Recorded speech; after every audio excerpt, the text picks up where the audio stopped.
Aid is beginning to arrive in Vanuatu after the Pacific island nation was hit by a cyclone which President Baldwin Lonsdale described as a monster. Air Force planes arrived with supplies from Australia and New Zealand, and other countries have pledged to help. Aerial images of the capital Port Vila show many houses completely flattened. A communications blackout means little is known about conditions beyond the capital, but a pilot saw similar devastation in outlying islands. His voice breaking, President Lonsdale told the BBC that Cyclone Pam had destroyed most buildings in Port Vila, including schools and clinics.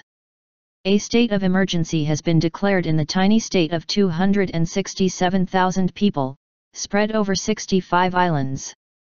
At least 8 people are confirmed to have been killed.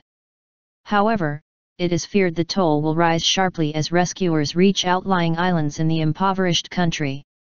The Category 5 storm, with winds of up to 300 km per hour, 185 miles per hour, veered off its expected course and struck populated areas when it reached Vanuatu early on Saturday local time, +11 GMT. It is now moving towards New Zealand, and though it has weakened, severe weather warnings have been issued for parts of the country. I express my solidarity to the people of Vanuatu. I pray for the dead, the injured and the homeless, Pope Francis reportedly said. Moments of terror.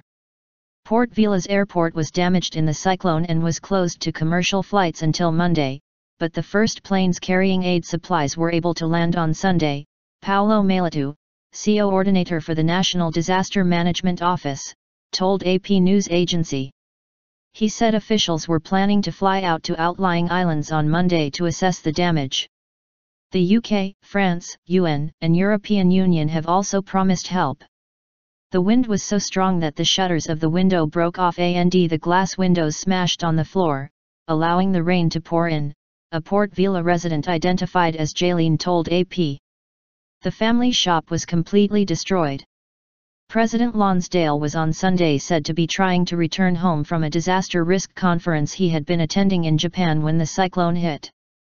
At the conference, Vanuatu Red Cross President Hannington Alato told reporters that one pilot who had flown over the Vanuatu islands of Tanna and Romango had described devastation on a similar scale to that around Port Vila. Everything had been flattened, he quoted the pilot as saying. In a statement on Sunday, Oxfam Australia said up to 90% of housing in Port Vila had reportedly been seriously damaged. This is likely to be one of the worst disasters ever seen in the Pacific, said Oxfam's Colin Collett van Ruyen in Port Vila. The scale of humanitarian need will be enormous and the proud people of Vanuatu are going to need a lot of help to rebuild their homes and their lives. Immediate priorities, he said, were providing shelter, clean water, and sanitation. There were 15 to 30 minutes of absolute terror as the cyclone tore into the island, said Alice Clements, a spokesperson for UN Children's Agency UNICEF.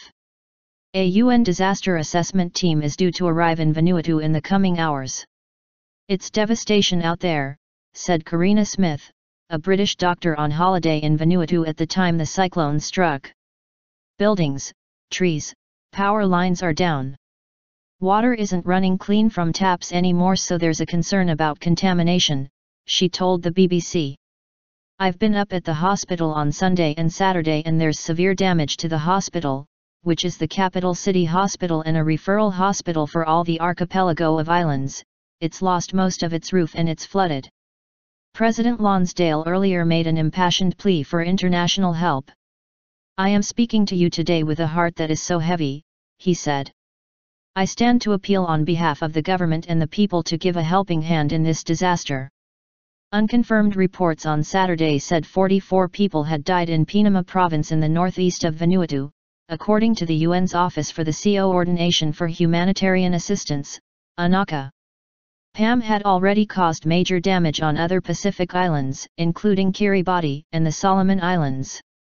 Tuvalu, a group of 9 tiny islands northeast of Vanuatu, also declared a state of emergency after the cyclone caused flash floods there.